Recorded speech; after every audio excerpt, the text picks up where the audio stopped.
Hey everyone, welcome in to another daily editorial here on the KE Report, chatting with Brien Lundin. We're going to be talking about that recent breakout in gold and that follow along pop in silver, as well as driving down into some of the companies, some of the stocks broadly, and also maybe some news events that have caught Brien's attention. Brien is the editor of the Gold Newsletter and our host down at the New Orleans Investment Conference this year, happening November 20th to 23rd. Now, Brien, it was very interesting that really at the start of this month, the start of the second half of this year, gold got moving, silver got moving, the markets got moving as well. But let's focus on gold. It was trading in almost a tighter pennant formation. The Bollinger Bands had tightened, and it's during summer, which is typically a bit slower for the metal. Then it popped its head up, made a run towards 2,500. It's pulled back just a little bit. Silver was over $31. That's pulled back a bit as well.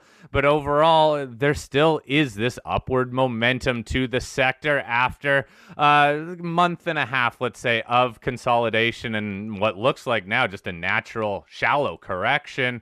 What's driving these moves in gold, Brien, and how sustainable is it?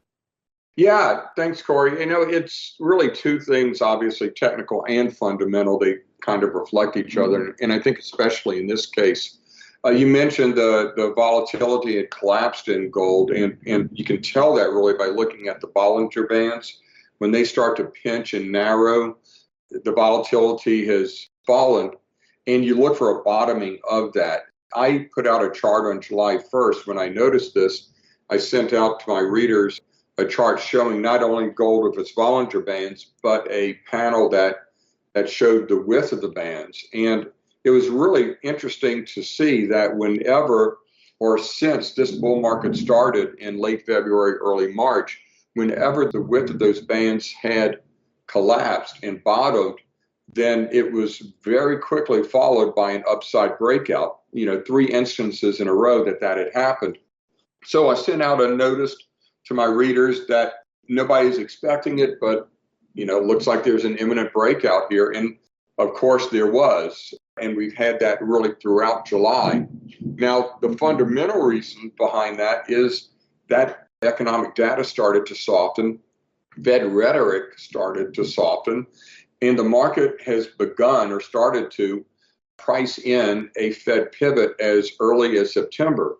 And of course, earlier this week, as we speak, the Fed or the markets had actually started to price in a possible surprise rate cut even before September. So I don't think that's going to happen, but I think we're going to have one now in September and another one before the end of the year.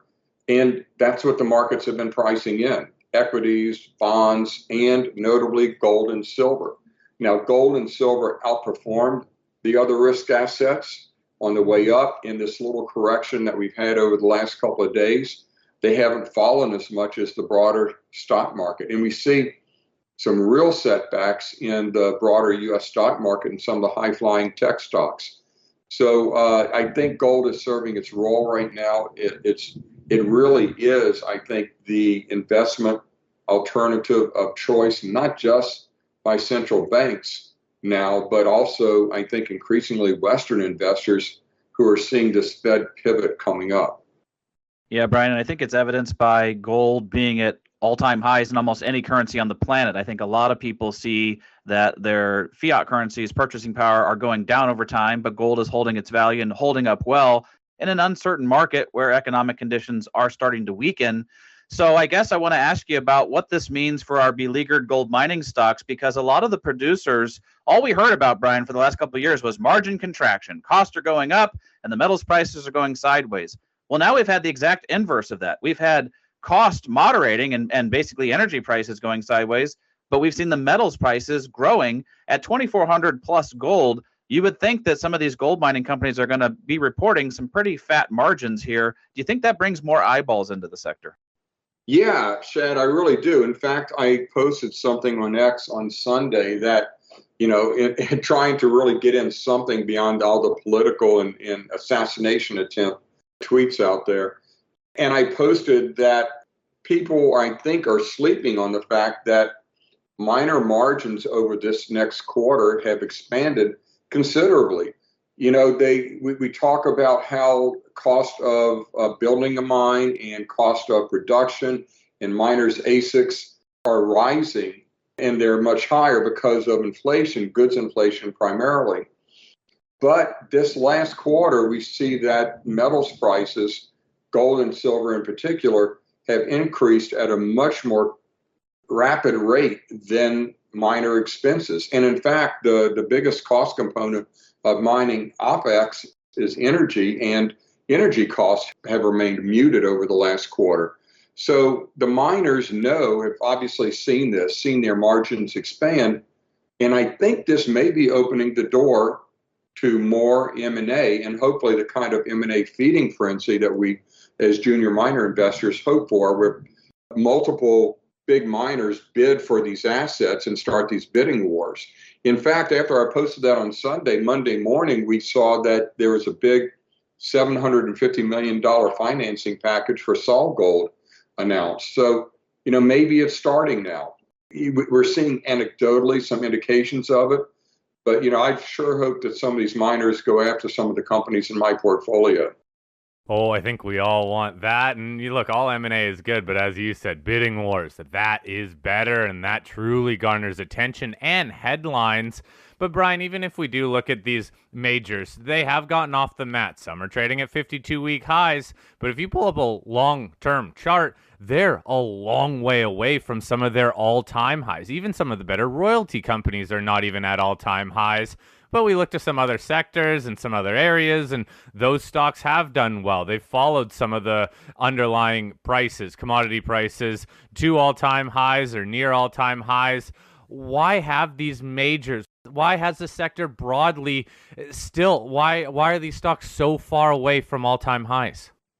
Well, metals drive everything. And, this is a weird market. It has been, in a lot of ways, an unprecedented bull market in gold, in that Western investors have not really participated because the factors driving this market weren't easy to understand or project. I mean, who knows when the central banks will suddenly stop buying? Who knows when Chinese investors will stop buying? And who knows who else is buying gold and silver, driving the price up, and when they're going to stop. But now we're seeing the narrative shift toward an imminent Fed pivot. And that's bringing, I think, the Western investors. We obviously saw that the surge in gold, along with U.S. equities and bonds, treasury yields the other day, earlier this week as we speak, when the market started to price in that Fed pivot as early as September, if not earlier. So I think what's happening now is we're finally seeing Western investors come in the market. Now, what's interesting to me is that there's really no reason why Eastern investors, who have been the backbone of this market move so far, there's no reason to believe that they're going to leave the market. So this may actually be the first time in the history of gold as an investable asset, i.e. since 1971. This may be the first time we have the West and the East buying at the same time. That could be transformational for this bull market and really send prices much higher. And that, the participation of the Western investors, will bring the miners along with them, because that's still the preeminent way to leverage the moves in the metals themselves. Well, Brien, that's an interesting point, because if you think about how much buying the East has already done up until this point in time, if the West finally does get more activated, and it does look like there's finally some inflows coming back into the space, we could have a whole other ramp of buying here from the Western investors while the East is still holding tight. So that's an interesting backdrop for the precious metals sector. But it brings up an interesting point about Western investors, because they are very sidetracked, as we all know, by mega cap tech stocks.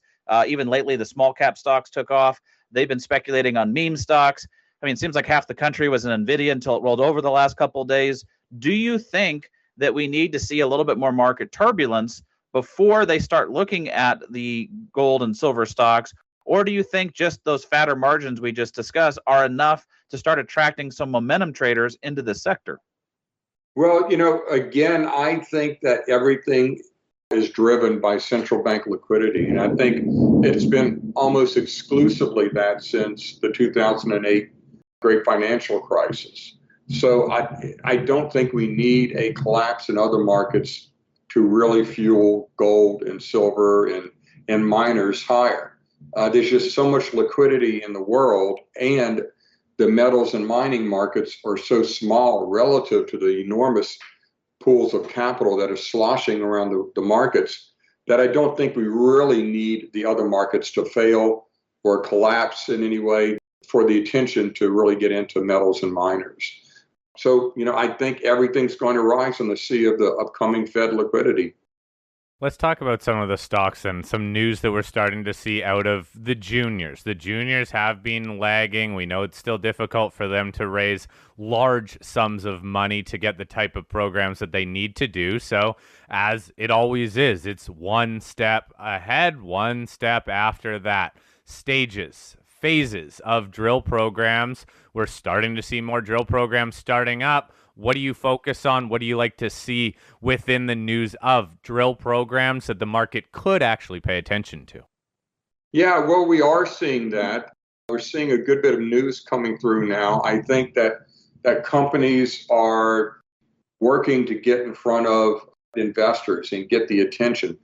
Much of the news we're seeing is that of drill programs starting, as you say. So we're getting into that season, but we're seeing some interesting stuff come about really in the M&A aspect. Heliostar Metals just announced a tremendous, really transformational deal to get into a series of assets in Mexico, some in, I guess, end-of-life production, some that are more developmental, and others that wiped out a lot of contingency payments for assets they already have and are advancing. So great deal for Heliostar, and I don't know that the market has really appreciated that because that news came out as gold has been going through this little short-term correction. Well, Brien, that was a transformational transaction where they're picking up all those assets from Argonaut while Alamos Gold is picking up the Magino mine from Argonaut. So assets being split up, part into Heliostar, part into Alamos. Great for the whole sector, that transaction. But what about some of these development stage companies that still have drill programs? They've got advanced resources. They're de-risking their projects. And the markets just seem totally asleep on all the value that they've created over past drill programs, all the ounces in the ground. When will those sleepy developers finally start to wake up? Well, for some, it'll be a longer-term process. For others, maybe a little shorter term. The companies that have the large resources are going to be the real focus of attention, I think, both by the market going forward and by the majors if there is some M&A activity out there. Along those lines, I like Banyan Gold, 7 million ounces. It is in the Yukon, but what that means is any company or investor with a longer term view recognizes that they're getting a deal on Banyan right now because of what happened with Victoria Gold. I like Vizsla Silver still. I think that's an incredible story, and it's going to be a silver producer. It's going to be an incredibly profitable, highly economic silver producer at some point, and they're coming out with a PEA, I believe, by the end of the year that's going to show what I expect to be some extraordinary numbers. But there's a lot out there. There's a lot of companies. I'm always attracted to the exploration plays. I like the excitement of that. But there are, I have to say that the companies that have big assets, they're in a good place right now. In a normal market, they would be trading for 4 to 5 times where they're trading right now in a normal mining share market. And what we have is an extraordinary metals market that looks to continue. And at some point, the miners almost assuredly will follow. So, Brien, what is a big enough resource then? Because quite frankly, we have a lot of companies with resources, with ounces in the ground. 1 million ounces is almost the norm now compared to a decade ago when that was a key level for companies to get over. What sort of size in terms of ounces in the ground do you need to see that actually makes it stand out to you? Yeah, I think you need to be 1 million to 2 million to get a mid-tier's attention. And if you're looking at getting Barrick or Newmont's attention, you've got to be 5 million ounces or more. But there are companies out there that will do that. And another one is I'm looking over our portfolio, the silver companies, the junior silvers are starting to move, or at least were when silver was popping well over $30. I think silver is going to be explosive in the weeks ahead, and we're going to see a lot of attention on that sector, the junior silvers as well. Well, we've talked mostly about gold and silver in this one. Any thoughts on some of the markets that were hot but have rolled over a little bit? Things like copper, things like nickel, even the uranium sector. Any thoughts on some of the other ancillary resource stocks that have taken it on the chin the last couple months? Yeah, they're in good places for the long term. I think you have to be patient. I think uranium is going to get back in the limelight. I think copper is as well. But these are more set it and forget it investments. Take advantage of these pullbacks, buy good companies now, and look at a time horizon of at least 3 years. And I think you're going to be fine and very happy with what they do. In uranium, everybody's talking about AI. Everybody's talking about the need for AI data centers. And in turn, they're talking about the need to power those data centers. That's not going to come from renewable energy. It has to be reliable 24/7 baseline energy. And in that regard, these small modular reactors, the SMR nuclear reactors, are going to be hitting industry in about 5 years. So that's going to create tremendous further demand, additional demand on uranium stocks that is not being taken into account right now in this market. In copper, I think the price of copper is going to double over the next 3 to 4 years. The issue of copper is that it's not as explosive in the junior sector as it is for like gold and silver companies, because a big copper project for a junior company is usually being advanced in concert with a major. So they usually have a minor interest. They don't have as much news flow. Filo was an exception because the Lundin group could actually fund that itself.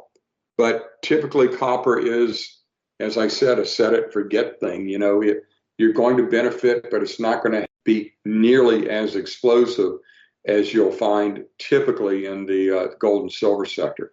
Granted that there are exceptions that prove the rule.